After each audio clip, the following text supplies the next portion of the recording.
लेकिन मेरे को और सीमा को क्लियर था कि हम दोनों हीरो हीरोइन बनने नहीं जा रहे हैं, हम लोग एक्टर्स हैं। एक एक्टर को 25 साल वेट करना पड़ जाता है कैलिबर का रोल मिलने के लिए। फोकस्ड रह के आप अपना काम करते रहें, काम अच्छा करें, अपनी क्वालिटी पे ध्यान दें। लेकिन मैंने जैसे एक डायरेक्टर के साथ काम किया तो वो उसके साथ मेरे ऐसे संबंध बन गए बिकॉज ऑफ माई वर्क। ये this is one of your best performance. हमारे टाइम में पहले डिसाइड हो गया शादी करेंगे, तो मैं यही सोच के हुआ था कि अगर एक्टिंग की दुकान नहीं चली तो बैटरियां बनाऊंगा।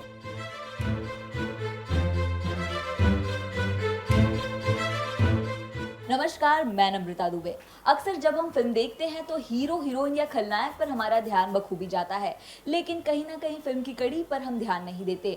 लेकिन जो उनका किरदार होता है हमारे जहन में बस जाता है, और वही कड़ी यानी कि फिल्म के महत्वपूर्ण किरदार से और एक एक्टर से हम आपको मिलाने आए हैं जिनका नाम है मनोज पाहवा जी। आपका बहुत बहुत स्वागत है सर। नमस्कार।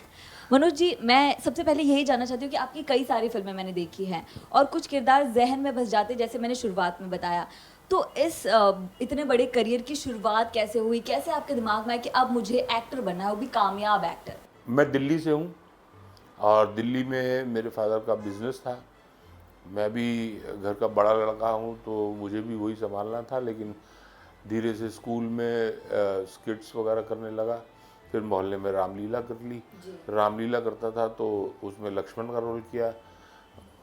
गली वगैरह से गुजर रहा था तो कहीं छज्जे पे लड़कियां खड़ी थी, उनमें से गुजरते गुजरते उन्होंने देखा, अरे लक्ष्मण जा रहा है, लक्ष्मण जा रहा है। बस मैंने देखा, मैंने कहा अरे ये तो कमाल की बात है, लोग सड़क पे निकलो तो लोग पहचानते हैं। और वहीं से मेरे दिमाग में आया कि यार ये जो एक्टर का जो काम है ना, ये बहुत अच्छा है, इसको करना चाहिए।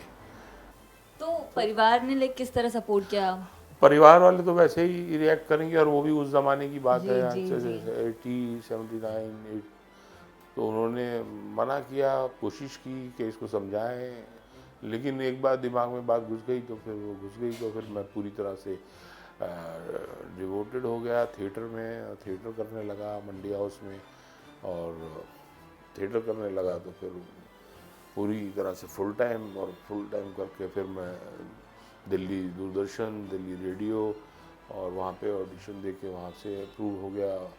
और धीरे धीरे धीरे धीरे करते करते फिर बॉम्बे शिफ्ट हो गया, बॉम्बे शिफ्ट हो गया। मैं आपका एक इंटरव्यू देख रही थी जिसमें आपने बताया था कि आपकी लाइफ काफ़ी चिल रही है, आपकी लाइफ में उतना स्ट्रगल नहीं रहा। तो इतनी बड़ी करियर को बनाने में और स्ट्रगल ना हो, ये थोड़ा इम्पॉसिबल सा लगता है, तो बता दें आप। नहीं मतलब स्ट्रगल इन द सेंस के अब लोग पूछते हैं ना, जैसे बॉम्बे आए तो आपको शुरू के दिनों में बहुत, अब जैसे स्ट्रगल का बिल्कुल टिपिकल जो होता है कि भाई शुरू में आए, सड़क पे सोए, चने खाए, तो वो मेरा कोई ऐसा स्ट्रगल था नहीं। मतलब ऐसा कोई स्ट्रगल नहीं था, मतलब आए, काम का ऐसा कोई स्ट्रगल नहीं था। हाँ ये ज़रूर है कि जिस तरह का काम करना चाहते हैं उसकी तो आपको हमेशा तलाश रहती है।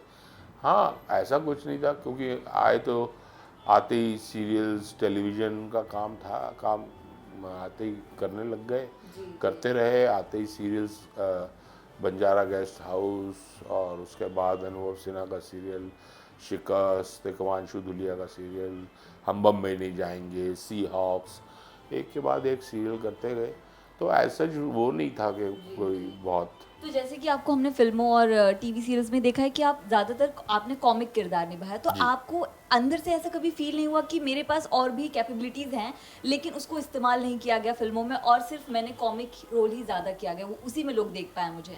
नहीं, मेरे पास चॉइस नहीं थी ना। अच्छा। मैं जब बॉम्बे आया था तो मेरी शादी हो चुकी थी, मेरे 2 बच्चे थे और मेरी फैमिली थी। तो मेरे पास ये चॉइस नहीं थी। एक्टर के पास तो ये चॉइस रहती नहीं है कि वो अपने मन से अपनी मर्ज़ी का रोल कर सके। उसके पास तो स्क्रिप्ट आती है और उसको बताया जाता है भाई ये रोल है, आप करेंगे या नहीं करेंगे।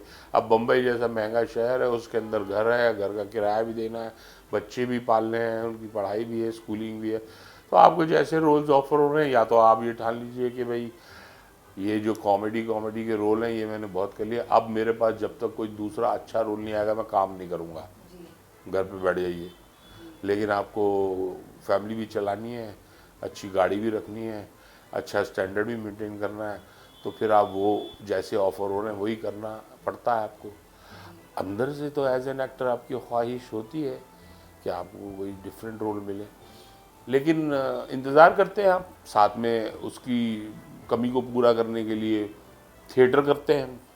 कि चलिए कोई नहीं, जब तक ऐसा नहीं हो रहा, और फिर इस तरह की अपॉर्चुनिटी का वेट करते हैं। जैसी अपॉर्चुनिटी मुझे बीच बीच में कभी कभी मिलती रही, जैसे मैंने फिल्में ऐसा नहीं है कि बिल्कुल नहीं की।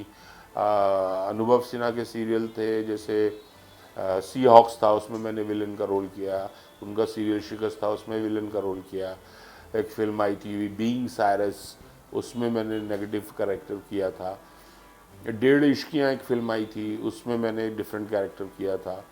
और अब जैसे ये मुल्क फिल्म आई, और अब मुझे अपॉर्चुनिटी मिली, इसमें जो आर्टिकल 15 है, इसमें मेरा नेगेटिव शेड है इस कैरेक्टर के अंदर। तो अब जाके थोड़ा सा लोग इस तरह का कैरेक्टर मुझे मिला है, तो होपफुली अब इस फिल्म के बाद और ऐसे लोग देखेंगे तो उनको लगेगा भाई नहीं, ये भी कर सकता है, तो शायद। ऐसे लड़के के लिए जिसका फिल्म में कोई बैकग्राउंड नहीं है और वो मुंबई आता है अपने परिवार के साथ, तो कितना मुश्किल है, क्योंकि अपने परिवार को भी संभालना है। वो कैसा दौर रहा कि क्योंकि आपके परिवार को आपको पूरा संभालना था, स्टेबल करना था, तो मुंबई जैसे महंगे शहर में तो कैसा रहा वो दौर? मतलब कैसा रहा इन द सेंस कि देखिए, अब आते तो वो एक किसी के लिए भी रिस्क फैक्टर तो रहता ही है, मुश्किल भी रहता है। लेकिन मैं यही कहूँगा कि फोकस्ड रह के आप अपना काम करते रहें, और यही एक ध्यान रखने वाली रहती है बात कि आप अपना काम जो है उसको कैसे अच्छा करें, और ताकि आप जो एक काम करते हैं, अगर वो आप अच्छा करते हैं तो ऑटोमेटिकली वो काम लोग देखते हैं। फिर वर्ड ऑफ माउथ से लोग दो बात करते हैं कि भाई हमने एक काम देखा, वो अच्छा था, दूसरे को बताते हैं। या जिस डायरेक्टर के साथ काम करते हैं, वो जब दूसरा कोई प्रोजेक्ट बनाता है तो आपको ऑब्वियसली वो दूसरे प्रोजेक्ट में कंसीडर करता है। इसी तरह से मार्केट के अंदर जो है आपका जो है नाम फैलता है कि भाई यार, मैंने मनोज पावा के साथ, जैसे मैं कई बार एग्जांपल देता हूँ यंगस्टर्स को कि भाई मैंने अगर 250 से 300 ऐड फिल्म्स की हैं, तो मैंने 250-300 डायरेक्टर्स के साथ काम नहीं किया है, मैंने 15-20 डायरेक्टर्स के साथ ही काम किया है। लेकिन मैंने जैसे एक डायरेक्टर के साथ काम किया तो वो उसके साथ मेरे ऐसे संबंध बन गए बिकॉज ऑफ माई वर्क। ऐसा नहीं है कि मैंने उसके साथ ऐसे कुछ संबंध बना लिए, ये मेरे उसके साथ वर्किंग रिलेशंस ऐसे हो गए काम की वजह से कि उसके साथ मैंने 25 फिल्में कर ली, एड फिल्म्स। कि भाई अगर प्रहलाद कक्कड़ साहब के साथ मैंने एक एड फिल्म की तो उनके साथ मेरा ऐसा रिलेशन बन गया कि उनके ऑफिस से फिर मेरे पास फ़ोन आने लग गए, अरे भाई Manoj, are you free on such and such date, Prahlad is doing this ad film, we want you in that film. तो मैंने उनके साथ करीब 25-30 फिल्में की होंगी। या प्रसून पांडे के साथ मैंने उनके साथ कॉर्कोइस के साथ किया, एक एड फिल्म किया 8 PM का। तो उनके साथ फिर मैंने 15-20 फिल्में की होंगी उनके साथ फिल्में। तो ऐसे करके मैंने 10-12-15 डायरेक्टरों के साथ ही काम किया होगा और 200 फिल्में कर ली होंगी। तो यही मैं यंगस्टर्स से जब भी बात करता हूँ तो मैं कहता हूँ कि आप काम अच्छा करें, अपनी क्वालिटी पे ध्यान दें, फोकस्ड रहें और सब्र रखें, तो automatically over the period of time आप अपनी एक जगह बना लेंगे। तो एक एक्टर के लिए कहना काफी डिफिकल्ट है कि उनका अभी तक निभाया हुआ किरदार में से कौन सा फेवरेट है। लेकिन अगर आप बता पाएं कि आपको सबसे ज्यादा काम, आपको ऑब्वियसली सब काम करने में मजा आ रहा है अपने किरदार को निभा, लेकिन कोई एक आपके जहन में, आपके दिल में हो कि ये किरदार बहुत अच्छा था। अब अभी रिसेंटली मेरी लास्ट फिल्म मुल्क जैसे रिलीज हुई थी, वो मुझे बहुत पसंद आया कैरेक्टर, क्योंकि वो सबसे डिफरेंट था। जैसे मैंने बहुत सारे साल कॉमेडी किया, वो एकदम बिल्कुल अलग हटके था, बहुत इमोशनल कैरेक्टर था। तो मुझे जैसे बहुत सारे लोगों ने कॉम्प्लीमेंट दिया कि सर वो इतने साल आपको टेलीविज़न पे फिल्म्स में देखा हमने, आपने इतने साल हंसाया, एक फिल्म में इतना रुलाया आपने कि मतलब मज़ा आ गया।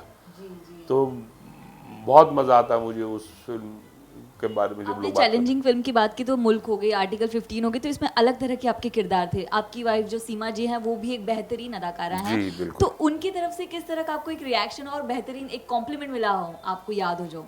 कॉम्प्लीमेंट मुझे अभी जैसे आर्टिकल 15 कल उन्होंने देखी, उसके बाद उन्होंने मुझे फिल्म के बाद तो कुछ नहीं कहा, कुमुद मिश्रा की तारीफ़ की और उनकी तारीफ़ की, और उसके बाद मुझे कहा हाँ तुम्हारा भी बहुत अच्छा था।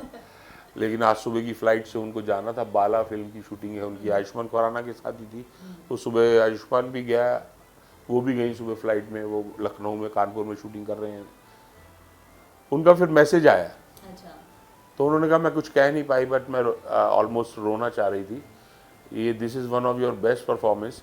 और अफसोस की बात यह है कि एक एक्टर को 25 साल वेट करना पड़ जाता है एक उसके कैलिबर का रोल मिलने के लिए। बिल्कुल सही, बिल्कुल। तो I think this was one of our best compliment for me, this was one of the best compliment कि मुझे लगा कि this is your one of the best. But 25 साल हम लोगों को यहाँ बॉम्बे आए हुए हो गए, तो उसने कहा 25 साल लग गए कि तुमको वेट करना पड़ा एक अच्छा कैरेक्टर मिलने। बात अगर सीमा जी की हो रही है तो लव स्टोरी पर तो फोकस होगी, तो कैसे मुलाकात हुई और कैसे 25 साल का इतना दौर चलाया? हम लोग दिल्ली में थिएटर करते थे, बस नाटक करने वाली बात थी। फिर हम लोग में जब वो स्टार बनी बड़की, तो उसी में हम लोग में एक कैरेक्टर निकला जिसके लिए बॉम्बे से कोई एक्टर ढूंढ रहे थे वो, तो उन्होंने सजेस्ट किया कि एक लड़का है नया नया आया है, उसको ट्राई कर लो। तो उन्होंने मेरा नाम रेकमेंड किया। अच्छा। तो मेरा नाम रेकमेंड हुआ, जो मंजली जो दिव्या सेठ कर रही थी रोल, उसके ऑपोजिट था। तो फिर मेरी कास्टिंग हुई हम लोग में, वो राजकुमार त्रिभुवन नारायण सिंह जो दिव्या सेठ को हीरोइन बनाने के लिए ले आता है। आपको तो याद भी नहीं होगा, पता नहीं आप पैदा भी नहीं होंगी शायद।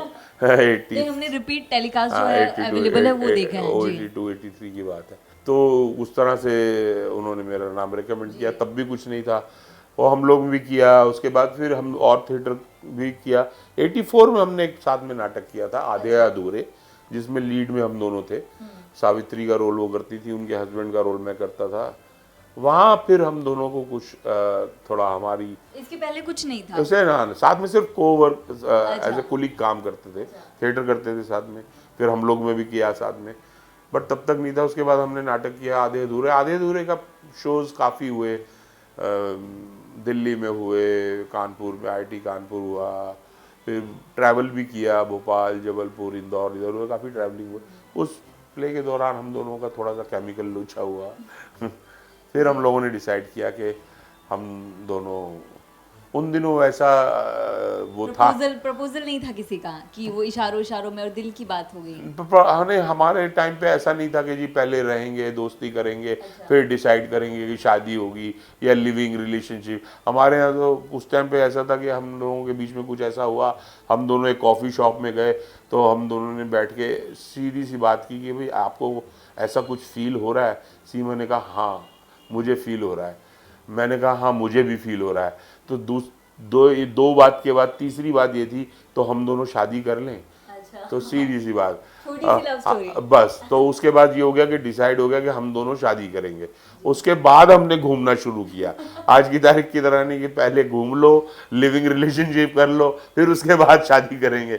हमारे टाइम में पहले डिसाइड हो गया शादी करेंगे, फिर उसके बाद हम दोनों ने कहा कि चलो अभी हमको मेरे को मैं बॉम्बे आना चाहता था। उनका तो कोई था भी नहीं कि मैं बॉम्बे में। मैंने कहा मैं चाहता हूँ कि मैं as an actor Bombay shift हूँ, तो देखेंगे थोड़ा सा बॉम्बे में अगर थोड़ा सा काम सेट हो जाए तो then we will get married. And हम लोग, ये हमारे बीच में बात हुई, और फिर हम दोनों ने मिलना जुलना शुरू किया उस दोस्ती के नाते। तो सीमा जी की कोई फिल्म या कोई किरदार आपको बहुत पसंद आया, ऐसी कोई कहानी? सीमा जी ने आंखों देखी में बहुत अच्छा काम किया था। तो वो आपका अब तक का फेवरेट है? इन द सेंस कि हाँ उन्होंने बहुत ज़्यादा फिल्में की नहीं, क्योंकि उन्होंने तो क्या हुआ कि बॉम्बे जब आई तो बच्चे हमारे बहुत छोटे थे। तो मैंने तो आते ही काम शुरू कर दिया टेलीविज़न में, बिकॉज हम लोगों का तो फैमिली था, 2 बच्चे थे और सर्वाइवल पहला इंस्टिंक्ट था। तो मैं तो आते ही सीरियल वगैरह शुरू कर दिया। लेकिन सीमा जी का फर्स्ट प्रायोरिटी था, क्योंकि हमारी बेटी 2 साल की थी और बेटा 1 साल का था, तो उनको देखना पहली प्रायोरिटी थी। सीमा जी ने तो लगभग कुछ 15-17 साल कुछ काम ज़्यादा किया ही नहीं, तो उन्होंने तो बहुत कम फिल्में की। उसके बाद जब थोड़े बड़े हो गए वो लोग, तब जाके उन्होंने शुरू किया काम। तो उनकी और वो पहली मेजर फिल्म आंखों देखी थी, तो वो मेरी वन ऑफ द बहुत अच्छी बेस्ट मुझे लगती है, क्योंकि उस फिल्म में एक्चुअली जो रिटर्न रोल था वो बाऊजी का रोल था, लेकिन सीमा जी का वाइफ का था, लेकिन सीमा जी ने जो ना होते हुए भी जो उसके अंदर फिल्म में जान डाली थी वो कमेंडेबल थी। तो वो मुझे लगता है कि बाकी तो बाद में बरेली की बर्फी, शुभ मंगल सावधान, फरारी की सवारी, 5-6 फिल्में उनकी बात अच्छी अच्छी आई, उसमें अवार्ड भी मिले उनको। अक्सर जब हम फिल्म देखते हैं तो हमारा ध्यान मोस्टली हीरो हीरोइन पे जाता है, और हम कई लोग ऐसे हैं कि उनकी तरह बनना चाहते हैं। तो जब आपने शुरुआत की तो आपको एज ए लीड काम करना था या नहीं? एक ये सवाल, साथ ही ये भी जानना चाहती हूँ कि एक पर्सनैलिटी होती है ना हीरो की, अरे सिक्स पैक है या फिट है, पहले की अगर बात एकदम फिट है, पतला दुबला है, लंबा है, तो आपकी पर्सनैलिटी अलग तंदुरुस्त वाली थी, तो माइंड में नहीं आया कि मैं हीरो नहीं बन ऐसा कुछ? नहीं, मैं तो आपको बताया ना, जब मैं बॉम्बे शिफ्ट हुआ था तो मैं शादीशुदा था, हाँ मैं 2 बच्चे थे मेरे, और मेरा वजन 115 किलो था। जी। तो मैं पता है जब मेरा जो शिफ्ट हुआ था तो सब लोग बोलते थे कि दिल्ली में इसका बिजनेस है, हाँ। इसकी कोठी है, इसको उसकी शादी हो गई है, इसके 2 बच्चे हैं, इसका 115 किलो वजन है, ये अब बम्बई हीरो बनने जा रहा है, इसको कुछ को किसी ने कुछ करवा दिया है, पागल हो गया है। अच्छा। लेकिन मेरे को और सीमा को क्लियर था कि हम दोनों हीरो हीरोइन बनने नहीं जा रहे हैं, हम लोग एक्टर्स हैं, हम लोग अच्छे, और टेलीविज़न का दौर उस वक्त शुरू हो गया था, 94 में हम शिफ्ट हुए थे, और हम लोग जानते थे कि टेलीविज़न एक ऐसा मीडियम है जहाँ पे एक शुरुआत हो गई है और अच्छा काम हो रहा था उस वक्त टेलीविज़न में, हम कर चुके थे। उसके बाद बुनियाद और ये जो है ज़िंदगी, बहुत अच्छे अच्छे सीरियल्स बनने शुरू हो गए थे। जी। तो हमें मालूम था कि टेलीविज़न एक ऐसा माध्यम शुरू हो चुका है हमारी इंडस्ट्री में जहाँ अच्छा काम हो रहा है, अच्छे सब्जेक्ट्स पे, जहाँ एक्टर्स सिर्फ डिपेंडेंट नहीं है फिल्म्स में, जहाँ पे आप जाएं तो टेलीविज़न इंडस्ट्री एक पैरेलल बहुत अच्छा काम कर रही है, जहाँ हमने आके काम भी किया। 15 साल में टेलीविज़न किया मैंने, जो कि बंद हुआ ऑफिस पे। ऑफिस के बाद हमने बंद किया, क्योंकि ऑफिस के बाद वो दौर बंद हुआ, वहाँ से शुरू हुआ डेली का काम, डेलीज बनने शुरू हुए, और डेलीज जब बनने शुरू हुए तो वो फैक्ट्री बननी शुरू हुई, फैक्ट्री हो गया। वहाँ से सास बहू का सिलसिला शुरू हुआ, वहाँ से हमने टेलीविज़न बंद करना बंद किया, क्योंकि हमने कहा ये तो अब फैक्ट्री चालू हो गई। तो वहाँ से फिर फिल्म्स करनी शुरू की, और वहाँ से फिर वो सिलसिला शुरू हुआ। तो इतना सब जानने के बाद एक बहुत दिलचस्प सवाल आया मेरे माइंड में, अगर आप एक्टर नहीं होते तो क्या होते आप? लाइक बैकअप एक। मेरा फादर का गैराज था, बैटरियाँ बनाता था मैं। अच्छा। तो मैं बैटरियाँ बनाता, जब मैं बॉम्बे शिफ्ट हुआ था तो मैं यही सोच के हुआ था कि अगर एक्टिंग की दुकान नहीं चली तो बैटरियाँ बनाऊंगा, बैटरियाँ बनानी आती मेरे को। अच्छा, आप उसमें माहिर हैं? हाँ, बैटरियाँ मैंने बहुत बनाई दिल्ली में। अच्छा अच्छा। अपने गैराज में बैटरियाँ बनाता था मैंने, बहुत बनाई। उस ज़माने में अम्बेसडर फिएट होती थी, 2 गाड़ियाँ, मारुति आई थी 83-84 में, तो उसकी बैटरियाँ बनानी भी सीख ली थी। जी। तो मैं बैटरियाँ बहुत बनाई हैं। तो मैं यही सोचता था कि अगर बॉम्बे शिफ्ट हो रहा हूँ बच्चों के साथ, अगर बाई चांस काम नहीं चला तो बैटरी बनानी तो मुझे आती है, अच्छा। तो बैटरियाँ बनाऊंगा और लाइक चलाऊँ। आप चिल थे काफी अपने माइंड में, अगर उस शब्दों में कहूँ तो मैं। हाँ, ये मुझे क्लियर था जी। कि भाई ये काम नहीं चला तो कोई बात नहीं, बैटरी बनानी तो अपने को आती है, बैटरियाँ बनाएंगे, अपना काम चलाएंगे। अच्छा, जैसे मैं ऑफिस की बात करूँ या बाकी कुछ और सीरियल्स की बात करूँ, तो एक जो आपका किरदार था ना, तब उतने सीरियल्स नहीं हुआ करते, तो कोई ना कोई किरदार सबके माइंड में बस जाता था।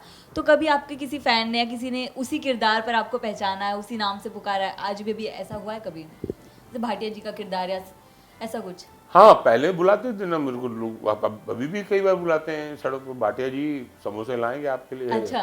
हाँ, तो मैं कई बार तो मैं बोलता हूँ भाई समोसे खाने के बहुत पैसे लेता हूँ मैं।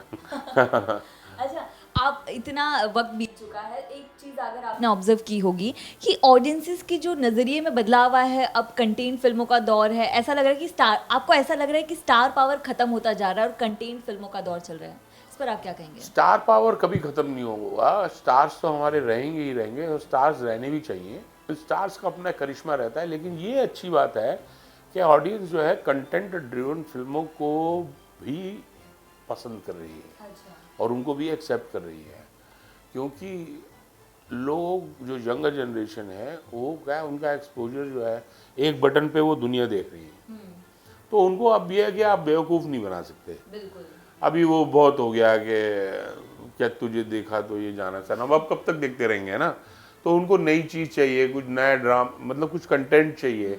इसीलिए आप देख लीजिए पीछे जो है पिछले साल 1.5 साल में जितनी बड़ी बड़ी फिल्में हैं वो उनको उनको उन्होंने उनको रिजेक्ट कर दिया कि यार ये देखा हुआ है बहुत, कोई नई चीज़ लाओ। तो इसीलिए ये जो पुरानी स्मॉल टाउन फिल्में या कंटेंट ड्रिवन फिल्में, चाहे बरेली की बर्फी हो, शुभ मंगल सावधान हो, बधाई हो, अंधाधुंध हो, ये जैसी फिल्में, इन फिल्मों ने बिजनेस किया है। तो ये अच्छा साइन है, जिसकी वजह से क्या है कि नए एक्टर्स हैं, चाहे राजकुमार राव हो, चाहे आयुष्मान खुराना हो, चाहे एक्टर्स लाइक कुमुद मिश्रा हैं, और बहुत सारे ऐसे एक्टर्स हैं जिनको जिनको बढ़ावा मिल रहा है, लोग एक्सेप्ट कर रहे हैं। नए कंटेंट, नए सब्जेक्ट वाली फिल्में लोग चल रही हैं, कर रही हैं, अपनी कॉस्ट भी निकाल रही हैं। अब मुल्क जैसी फिल्म देख लीजिए, इतना सेंसिटिव सब्जेक्ट था, जब हम बना रहे थे ये फिल्म तो हमें लग रहा था कि इसकी कॉस्ट निकल जाए तो भी बहुत बड़ी बात है, बट उस फिल्म ने भी बिजनेस ऐसा किया कि वो फिल्म भी प्रॉफिट में गई अपनी कॉस्ट के हिसाब से, उस फिल्म ने भी पैसे कमाए, बहुत बड़ी बात है। तो जैसे कि आपने कहा कि आप माइंड में था कि प्रॉफिट भी कमा ले, तो वो कहानी और वो कंटेंट को लेके सवाल तभी भी था कि शायद लोगों को पसंद ना आए। मतलब पसंद ना आए तो पसंद तो आएगी, लेकिन क्या है कि मासेस लोग अच्छा। घर से निकल के एंटरटेनमेंट के लिए जाते हैं ना, और एंटरटेनमेंट का कॉन्सेप्ट क्या है कि गाने हो, ये हो, हमारे यूजुअल कॉन्सेप्ट यही है ना, बॉय मीट्स गर्ल, ये गाने, लेकिन अब वो चेंज हो रहा है। लोग नई चीज़ देखना चाहते हैं और समझ रहे हैं, that's a very good thing कि नहीं यार हमारे देश की समस्या है, हम लोग क्यों नहीं हैंडल करते ये चीज़ें, हम लोग क्यों नहीं, जो मुल्क में था क्या सरकार को ही क्यों दोष देते रहें, हम खुद क्यों नहीं बिहेव करें ठीक से। आप मुसलमान हैं, मैं हिंदू हूँ, मैं मुसलमान हूँ, आप हिंदू हैं, हम आपस में क्यों नहीं डील करें इस चीज़ को, मैं भी ठीक से बिहेव करूँ, आप भी ठीक से बिहेव करें, समस्या अपने आप सॉल्व हो जाएगी। मैं भी सरकार को गाली देता रहूँ, आप भी सरकार को गाली देते रहें, why not we both us behave properly. यही सिंपल सी बात कही गई मुल्क में, है क्या नहीं? भूल जाओ ना उस सरकार को, हम आपस में एक दूसरे से तमीज से पेश आ जाएंगे तो ठीक हो जाएगी ना चीज़ बात। तो मनोज जी, आपकी जर्नी पे हमने बात करी, लेकिन मुंबई के थिएटर स्टूडेंट्स ने आपके लिए एक सवाल भेजे हैं। जी बताइए। जी, तो पहला सवाल, जिनका नाम है तन्मय सावंत, उन्होंने भेजा है कि क्या आपको लगता है आप में और भी कैपेबिलिटीज हैं लेकिन आपके टैलेंट को कॉमिक रोल तक ही सीमित रखा गया? इसका जवाब आप इसका जवाब देख लीजिए, आप मुल्क फिल्म देख लीजिए और वो देख लीजिए। जी। और ये अभी ऐसा टाइम आ रहा है कि ऐसी स्क्रिप्ट्स आ रही हैं, तो आपका सवाल का जवाब मिल गया, लाइक टाइम आ गया है। ओके। अजमन शेख ने लिखा है, हम सभी को कभी ना कभी अपने काम से हम कभी ना कभी अपने काम से बोर हो जाते हैं, तो कभी आपको महसूस नहीं हुआ कि अब बस हो गया, अब बहुत अप्स एंड डाउन्स हो गए, अब कुछ नया करते हैं और इस चीज़ से उभरते हैं? मैंने बताया कि मैं तो ये जो काम आया है मेरे पास, मैं तो इसीलिए बहुत शुक्रगुजार हूँ ऊपर वाले का, और कि ये जो पिछले 2 फिल्में आई जिसकी मेरे लिए बहुत अच्छी साबित हुई, क्योंकि मेरी जो कहना चाहिए कैरियर की मोनोटनी काफ़ी ब्रेक हुई। अच्छा। जो इनका सवाल है, इन 2 फिल्मों से बहुत मोनोटनी ब्रेक हुई मेरी अपनी। जो बोरियत का उन्होंने कहा उससे बहुत ब्रेक हुई, और बहुत अच्छा फील कर रहा हूँ मैं। Okay. सौरभ मोरे ने लिखा है, अच्छा आपने कभी रियल या मेथड एक्टिंग ट्राई की है? अगर हाँ तो कैसी और कौन सी फिल्म है, और इस किरदार से निकलना कितना मुश्किल रहा? मेथड एक्टिंग का मतलब क्या होता है? मेथड जी। तो हर काम को करने का एक मेथड होता है, वो हम हर मेथड हर काम को करने के लिए यूज़ करते हैं, हर फिल्म में यूज़ करते हैं। और एक काम को करने के लिए, एक्टिंग करने के लिए हर फिल्म में मेथड यूज़ होता ही है, और उसके बाद जो है उस फिल्म को करने के बाद उससे निकल ही जाते हैं। जी। एक आखिरी सवाल है, अली ने लिखा है, अच्छा आपने कभी सोचा है कि अपनी एक्टिंग के अंदाज में कुछ नया करूं, कुछ नया ऐड करूं और उस कंफर्ट जोन को तोड़ते हुए कुछ नया लेकर आऊं? तो ये हमने फिलहाल देखा है आर्टिकल 15 और मुल्क में, इसका जवाब तो मिल ही चुका है हमें आपकी फिल्म के जरिए। तो आर्टिकल 15 अब हमने देख लिया, और क्या कुछ नया आप ऑडियंसेस के लिए लेकर आ रहे हैं, प्लीज बता दें। ये मेरी एक फिल्म है जो मेरी बीवी ने डायरेक्ट की है, पिंडदान, उसका टेंटेटिव नाम है, वो शायद अगस्त में रिलीज होगी, और बाकी अभी मैं कुछ स्क्रिप्ट्स पढ़ रहा हूँ, और अभी फाइनलाइज कुछ नहीं किया है, 4-5 स्क्रिप्ट्स हैं। क्योंकि क्या है कि अब ये फिल्में करने के बाद आपको लगता है कि अब आप लोगों की भी एक्सपेक्टेशंस बढ़ जाती हैं, और आपकी भी खुद से एक्सपेक्टेशंस बढ़ जाती हैं कि अब इन फिल्मों के बाद जो आप करें तो वो कुछ इससे बेहतर ही हो, तो इसलिए सोच समझ के स्क्रिप्टों में से चयन करूं जो मैं करूं। तो मेरे पास 4-5 स्क्रिप्ट्स हैं जो मैं पढ़ रहा हूं, तो वो डिसाइड करूंगा और इस अगस्त सितंबर के बाद अच्छा, फैसला एक करूंगा। सोशल मीडिया पे एक खबर चल रही थी कि ऑफिस का रीमेक बनाए जाने की बात सामने आ रही, तो ऐसा कुछ सच है, आप बता दें। नहीं, उन्होंने शायद कोशिश की थी, उनमें से पुरानी कास्ट में तो कोई भी इतना फ्री है नहीं, पंकज जी या संजय मिश्रा या मैं। शायद कुछ नए कास्ट के साथ ट्राई किया था, लेकिन वो मटेरियलाइज नहीं हुआ। धन्यवाद हमसे बात करने के लिए, विश यू बेस्ट लक और आपकी और भी ऐसी दमदार फिल्में और अब आप हमें एंटरटेन करते रहें। Thank you so much. Thank you so much.